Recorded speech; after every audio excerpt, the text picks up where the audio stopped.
গণনার সবশেষ খবর জানাতে কলকাতা থেকে সরাসরি যুক্ত হচ্ছেন দীপক দেবনাথ। দীপক, কি মনে হচ্ছে যে প্রবণতা দেখা যাচ্ছে তাতে মমতা বন্দ্যোপাধ্যায় কি ব্যবধান কমাতে পারবেন কিনা, এ নিয়ে কি তথ্য রয়েছে? এবং একই সাথে একটু জানতে চাই, ভোট গণনাকে কেন্দ্র করে সহিংসতা, গণনা কেন্দ্রে বিজেপির হস্তক্ষেপ, এমনকি ক্ষমতার শোডাউন, এসব নিয়ে পাল্টাপাল্টি যে অভিযোগের খবর পাওয়া যাচ্ছে তার একটু বিস্তারিত জানতে চাই আপনার কাছ থেকে।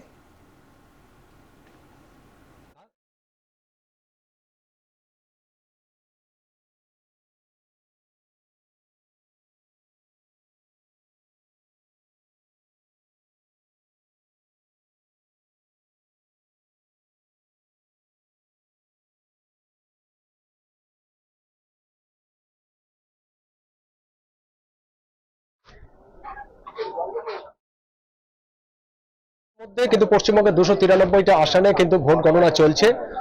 সকাল 8টায় শুরু হয়েছে ভোট গণনা, এখন প্রায় স্থানীয় সময় প্রায় 2:45। ইতিমধ্যেই একটা ট্রেন্ড আসতে শুরু করেছে, যেই ট্রেন্ড সেখানে বিজেপির কিন্তু এগিয়ে থাকার খবর এসেছে। এবং এখনো পর্যন্ত আমাদের কাছে যে তথ্য এসে পৌঁছেছে, সেখানে 293 আসনের মধ্যে বিজেপি এগিয়ে রয়েছে 190 আসনে, বিজেপি এগিয়ে রয়েছে 190 আসনে। এবং তৃণমূল কংগ্রেস তারা এগিয়ে রয়েছে 97টি আসনে। এবং অন্যান্য কংগ্রেস একটি আসনে এগিয়ে রয়েছে। আমরা সকালবেলা থেকে এই ট্রেনটা দেখছিলাম যে যে 293টা আসনে গণনা চলছে, সকালবেলা থেকে আমরা দেখছিলাম যে বিজেপির এগিয়ে থাকার খবর আসছিল। এবং সেই যে ব্যবধানটা, সেই ব্যবধানটা কিন্তু আস্তে আস্তে বাড়ছে।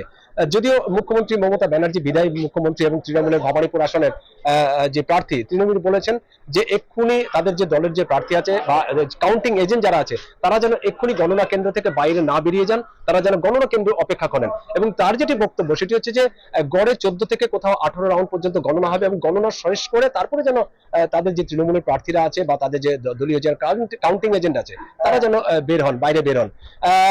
এরই মধ্যে আমরা দেখেছি যে বিজেপির যে এগিয়ে থাকার খবর, সেই এগিয়ে থাকার খবর আসতেই কিন্তু রাজ্যের চারিদিকে বিজেপি কর্মীরা, সমর্থকরা তারা কিন্তু উল্লাসে মেতে উঠেছে, কোথাও আবির খেলা হচ্ছে, কোথাও মিষ্টি মুখ চলছে। যদিও তৃণমূল কংগ্রেসের যারা প্রার্থী রয়েছে বা যাদের যারা দলীয় কর্মী সমর্থকরা আছে, তাদের মধ্যে একটা মন মরা ভাব, তাদের মধ্যে একটা হতাশা চিহ্ন আমরা দেখতে পাচ্ছি। এবং অনেক যে গণনা কেন্দ্র আছে, সেই গণনা কেন্দ্র থেকে কিন্তু তৃণমূলের যারা প্রার্থী আছে তারা কিন্তু অনেকেই বেরিয়ে গেছেন। এবং তাদের যারা কাউন্টিং এজেন্ট বা যারা কর্মী সমর্থকরা আছে, তারাও কিন্তু গণনা কেন্দ্রের বাইরে নেই, এবং সেভাবে তাদের কোনো উচ্ছ্বাস দেখা পড়ছে না। যদিও ভবানীপুর আসন, যেই আলোচিত যে আসন, সেই ভবানীপুর আসনে কিন্তু মুখ্যমন্ত্রী মমতা ব্যানার্জি বা তৃণমূলের যিনি প্রার্থী, সেই প্রার্থী কিন্তু অনেকটাই এগিয়ে আছেন তার প্রধান প্রতিপক্ষ বিজেপি শুভেন্দু অধিকারী। যদিও এই শুভেন্দুই কিন্তু আবার নন্দীগ্রাম আসনে কিন্তু এগিয়ে রয়েছেন। কারণ আপনি জানেন যে এই যে শুভেন্দু অধিকারী, তিনি দুটো আসনে লড়ছেন, একটি হচ্ছে ভবানীপুর, যেখানে তিনি পিছিয়ে রয়েছেন মমতা ব্যানার্জি থেকে, অন্যটি হচ্ছে পূর্ব মেদিনীপুরের নন্দীগ্রাম আসন, সেখানে কিন্তু তিনি এগিয়ে রয়েছেন।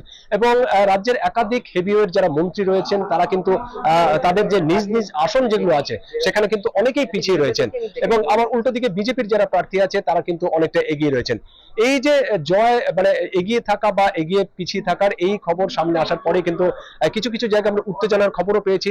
কিছুক্ষণ আগে আমরা খবর পেলাম যে নোয়াপাড়ায় যে বিজেপি প্রার্থী, তার উপর একটা হামলার অভিযোগ উঠেছে। সুতরাং সব মিলিয়ে একটা টানটান উত্তেজনা এখনো চলছে। আশা করা যাচ্ছে সন্ধ্যে 7টার মধ্যে একটা ক্লিয়ার পিকচার বা স্পষ্ট ছবি আমরা দেখতে পারবো। রাত্রি। পশ্চিমবঙ্গ বিধানসভা নির্বাচনের খবর জানাতে কলকাতা থেকে সরাসরি যুক্ত ছিলেন দীপক দেবনাথ।